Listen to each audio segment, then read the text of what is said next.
เลขาคณะพรรคนักขนมจันทร์ได้ประกอบคำเห็นต่อกองประชุมใหญ่ครั้งที่ 12 ของพรรคซึ่งมีบางตอนว่าจะสร้างนครหลวงเป็นศูนย์กลางด้านเศรษฐกิจการเติบโตด้วยการสร้างให้เป็นหัวจักขับเคลื่อนเศรษฐกิจแห่งชาติด้วยนโยบายเศรษฐกิจเอกราชเป็นเจ้าตนเองที่เข้มแข็งที่สุดในวันที่ 6 ธันวาคม 2026 สหายอนุภาพตุนาลมคณะเลขาธิการศูนย์กลางภาคเลขาคณะภาคประธานสภาประชาชนนครเมืองจันทร์ได้ขึ้นประกอบคำเห็นต่อกองประชุมใหญ่ครั้งที่ 12 ของภาคในหัวข้อการพัฒนานครเมืองจันทร์ให้สมเกียรติเป็นศูนย์กลางด้านการเมืองเศรษฐกิจวัฒนธรรมสังคมของประเทศเพื่อพัฒนานครเมืองจันทร์ให้กลายเป็นศูนย์กลางด้านการเมืองเศรษฐกิจวัฒนธรรมสังคมของประเทศใน5 ปีที่ผ่านมาบรรลุได้ผลสำเร็จหลายด้านเช่นด้านการเมืองนครเมืองจันทร์รักษาได้ความสงบมั่นคงการปฏิบัติบทบาทนำพาของพรรคทุกขั้นได้รับการยกสูงขึ้นบรรดาแนวทางมติคำสั่งของศูนย์กลางได้รับการผันขยายจัดตั้งปฏิบัติและได้รับมากผลตัวจริงเศรษฐกิจได้รับการพัฒนาอย่างต่อเนื่องเฉลี่ย 5.34 ส่วนห้อยต่อปีรวมยอดผลิตภัณฑ์ภายในปี 2025 บรรลุได้ 89,278.8 ตื้อกีบเฉลี่ยต่อหัวคนเท่ากับ 85.17 ล้านกีบโครงประกอบเศรษฐกิจได้มีการหันเปลี่ยนไปตามทิศทางที่กำหนดไว้ในนั้นคะแนนกสิกรรมลดลงจาก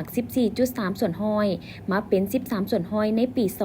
2025อุตสาหกรรมลดลงจาก 49.5 ส่วนห้อยมาเป็น 49 ส่วนห้อยในปี 2025และการบริการเพิ่มขึ้นจาก36.2 ส่วนห้อยมาเป็น 38 ส่วนห้อยในปี 2025การจัดตั้งปฏิบัติวาระแห่งชาติว่าด้วยการแก้ไขความยุ่งยากทางด้านเศรษฐกิจการเงินได้รับการจัดตั้งปฏิบัติพื้นฐานโครงหลังได้รับการพัฒนาตามแผนผังฉบับที่ 3 เขตเมืองเก่าได้รับการฟื้นฟูและบูรณารักษาการพัฒนาพื้นฐานโครงหลังหนทางได้รับการก่อสร้างและซ่อมแปลงทางด่วนเวียงจันทน์หาวังเวียงทางรถไฟลาวจีนเส้นทางเชื่อมต่อระหว่างเมืองและกับบรรดาแขวงแนวทางการต่างประเทศของภาคได้รับการจัดตั้งปฏิบัติอย่างตั้งหน้า